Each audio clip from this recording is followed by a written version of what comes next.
Ćao i pozdrav svima. Ovo je treći video po redu ovog mjeseca i ja se izvinjavam za loše svjetlo, ali već je kasno uveče, nemam bolje osvjetljenje i odlučila sam da ipak snimim video da ne bi ništa propustili. Hoću da snimam svaki dan, tako da bolje i da se snimi nego da se ne snimi. Pa sam odlučila u ovom videu da vam pokažem igračke, to jest ideje koje možete da radite za djecu u vašem okruženju. Da li želite da ih prodate, da li želite da ih poklonite, to je na vama. Ali ja recimo razmišljam da svi vi imate bar nekoga kome bi mogli da poklonite jednu od ovih igračkica. Tako da sve šeme, linkove ću ostaviti u opisu videa, tako da možete da ih lako nađete. Neke se plaćaju, neke se ne plaćaju, ali ja sam sve ove šeme isprobala kao što ćete da vidite i već eto nekoliko marketa. Sve ove igračke sam vrtila u krug, prodavale su se, znači ništa nije ostajalo na policama i mislim da su ovo igračke koje privlače pažnju svakog djeteta. Tako da sam odlučila da ih podijelim sa vama. Sada, prvo ću da vam pokažem male igračkice koje možete recimo da pravite za dječicu u odjeljenju vašeg sina, vaše kćerke. Možda ćete ih pokloniti komšijama, možda ćete, mislim, imate 1000 ideja i opcija. Kao što već znate, ako me pratite, ove igračkice male su meni najprodavanije, tako da ću ih prve podijeliti sa vama. Pokazivala sam ih već nekoliko puta, ali evo da počnemo. Kornjače. Ove kornjače pravim od kako sam počela da heklam igračke. Znači, šema se plaća, ali vjerujte mi da se isplati da je kupite. Kornjača se radi tako što posebno, mislim, uradi se glava, onda se uradi ovaj donji dio, ne šiju se noge, ovo je sve zajedno, uradite oklop i onda sve zajedno ušijete. Tako da preporučujem vam da uradite ove kornjačice, one su i za djevojčice i dječake i stvarno ih svi vole. Druga šema su ovi mali dinosaurusi. Oni su mi onako omiljeni. Kad krenete da radite tutorial, kada budete radili šemu, možda će u početku da se čini da je to malo komplikovano, ali vjerujte mi, ako uradite 1 ili 2, shvatit ćete da je šema u stvari sasvim jednostavna. Bitno je samo da riješite ovaj dio oko lica i ovaj ovdje dio. Ja sam ovu šemu naučila na pamet, znači kad ih radim, ja uradim par jedno 10-15 komada a kad jednog uradim, ja šemu zapamtim na pamet i nema više gledanja i to je to. Tako da ovi dinosaurusi nisu samo za dječake, već su i za djevojčice. Ja ih radim baš u svim bojama. Najprodavaniji su mi zeleni i rozi. Onda na trećem mjestu čini mi se da su plavi. Tako da, eto, ovo je nešto što možete da uradite za svakoga. A treća šema su ove male pečurkice. Samo da se vratim na ovo, na dinosaurusa, zaboravila sam vam reći da je ova šema besplatna i imate video tutorial na YouTube-u. Ove male pečurkice mnogo su interesantne, pogotovo za igranje. Znači, ova kapica iskače, tako da kupuju ih ne samo djeca, već čak i odrasli ljudi. Planirala sam čak, u stvari šta možete da uradite je da ih napravite u privjesak. Puno djece, recimo ovdje bar kod nas nosi ovako ove veće privjeske, znači manje plišane igračkice zakačene na školsku torbu. Tako da je ovo isto jedna super ideja. Ja kad ih radim, ja prvo uradim ove šeširiće, uradim jedno 15-20 komada i onda radim ovaj donji dio. Tako da to puno brže ide. Eto. Ova šema je također besplatna, na YouTube-u je i imate video tutorial. Sada, sljedeća šema je moja šema koju sam ja radila. Već sam vam jučer najavila da ću da snimim tutorial i bit će besplatna šema, a to su pingvini. Pingvini, pogotovo sada u ovo doba godine, su mnogo popularni. Jako su jednostavni za izradu i mislim, sviđaju se i dječacima i djevojčicama i one su malo veći, pingvini su malo veći recimo od ovih igračaka, tako da je ovo neka igračkica koju možete stvarno da poklonite kao neki poklon. Može da bude i rođendanski poklon i novogodišnji, božićni, šta god hoćete. Evo pokazat ću vam, ovdje sam ih donijela u 3 boje. Ova je recimo svjetlucava plava i imam ovu standardnog pingvina, bar je po meni to neka standardna boja, sivi. E sada, ako mene pitate koji se najviše prodaju, to su ove boje. Recimo sve na te plavo-zelene nijanse i ovaj standardni sivi. Znači, već sam pisala o tome, objavila sam post ovdje na YouTube-u. Pišite mi ispod slike ovog pingvina u kojoj boji ćete ga raditi kada objavim tutorial i za koga ga radite. Eto tako, ja se nadam da ću za par dana uspjeti da ga snimim, ali što više komentara budem imala, to će me više natjerati da što prije objavim ovo. Eto, uglavnom očekujte ovu šemu. Što se tiče veličine očiju, ovo su oči 20 mm, ako hoćete da se pripremite. Što veće oči, to je pingvin slađi. Znači, ako su male sićušne okice, meni se stvarno ne sviđa. Probala sam i tako i pingvini nisu ni nalik ovima. Znači, ove oči ih čine onako da su slatki i umiljati. Tako da očekujte besplatan tutorial. E sada da pređemo na malo veće igračkice. Izvinjavam se, bacila sam igračku i kamera se zatresla. E sada, pokazat ću vam ovog dinosaurusa. Koje god sam napravila, ja sam ga i prodala. Evo, imam sada ovoga u ponudi. On je, kao što vidite, dosta veliki.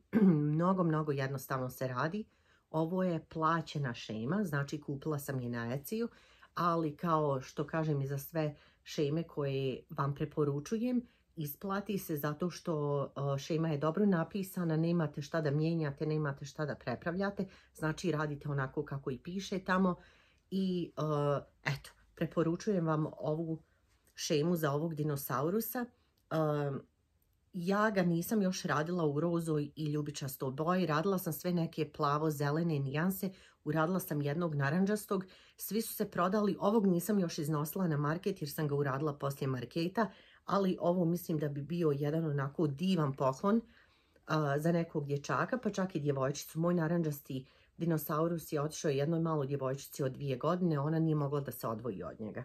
Eto, znači moja velika preporuka. I jako mi se sviđa kako stoji, recimo kad se stavi na stol, na policu, baš onako fino sjedi i svi su oduševljeni. Eto, za ovakvu igračku moram vam reći da meni treba jedno sat i pol vremena. Pogotovo što se punjenja tiče, jer kad radite glavu morate da punite i da heklate, tako dalje. Šta meni najviše vremena oduzme je doheklavanje ovih nogu, jer to se na kraju radi i onda morate sve da popunite stomak i leđa i ovaj dio, tako da to morate onako malo pažljivije, da bude sve onako čvrsto dosta i da dinosaurus može da stoji. Ali evo, jedna od mojih dražih šema. E sada, ovdje imam slončića. Slon je jedna igračka koju sam prodala ne znam ni ja koliko puta. Nebitno u kojoj boji ga uradim. Recimo ova je dosta manji zato što je ova vunica tanja.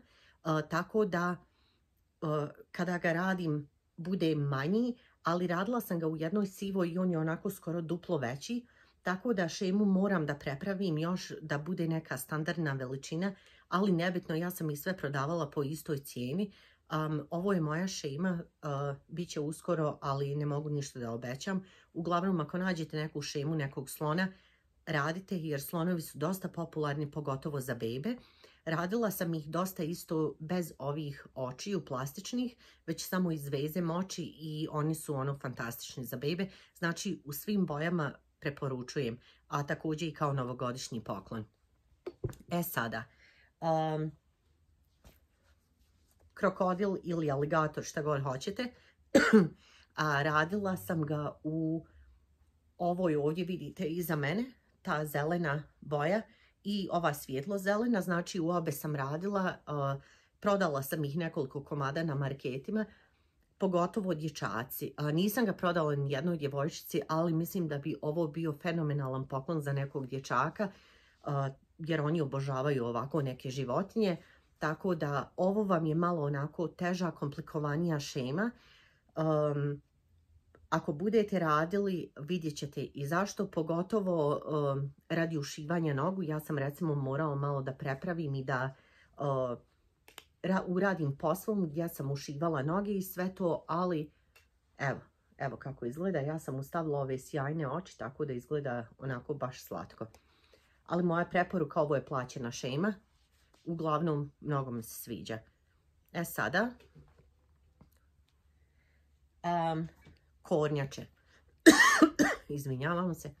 Ova šema je moja.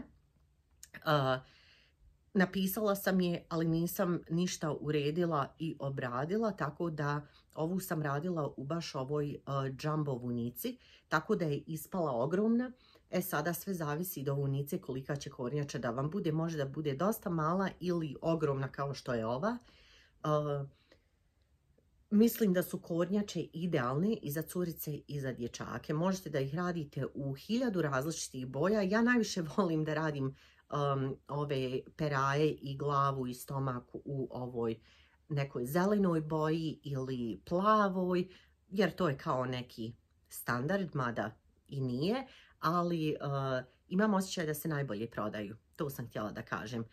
Što se tiče da li ljudi gledaju, druge gledaju i kupuju, ali istog razloga jedino radim većinom zelene. Što se oklopa tiče, možete da radite koju god boju vi želite u zavisnosti šta to dijete voli i šta traži.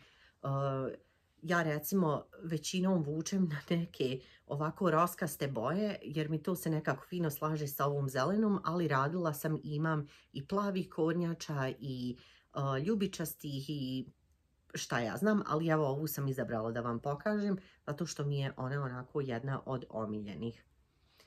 I zadnja igračka koju ću da vam pokažem, ne sjećam se da li sam je pokazivala, najvjerovatnije da jesam, nisam je prodala, ali je privukla mnogo pažnje. Zato vam preporučujem ovu igračku ako želite da oduševite, baš onako da oduševite neko dijete i da ga baš onako obradujete, a to je ovaj kit, mama kit u stvari. Duže vremena treba da se uradi, naravno vidite da ima tu jako puno posla, ali kada ga okrenete, ona u stomaku ima bebe. Ja ne mogu da vam opišem koliko se ljudi oduševe kada im to pokažem. Ne samo djeca, već i odrasli ljudi ne mogu da vjeruju, onda me pitaju kako sam to uradila, koji je način izrade i šta ti ja znam, ali ako želite stvarno da nekoga obradujete, to će biti sa ovim kitom. Kao što vidite, ja ovdje napišem da okrenu kita naopako i da ima bebe u stomaku, zato što ljudi ne znaju, tako da mi je to bilo super za markete, ali planiram da ga uradim još u par boja. Htjela sam da uradim ih nekoliko za markete, ali nisam uspjela, nažalost, tako da šta je tu je.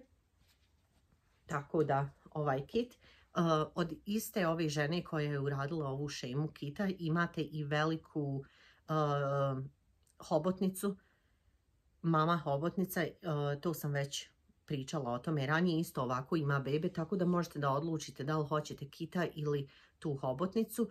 Ja mislim da je hobotnica malo lakša za rad, čisto iz tog razloga što ovo ima ovaj rep, ali nije baš velika razlika. Eto, vidite da je ogromna igračka, veća od moje glave, tako da mislim da će se djeca obradovati.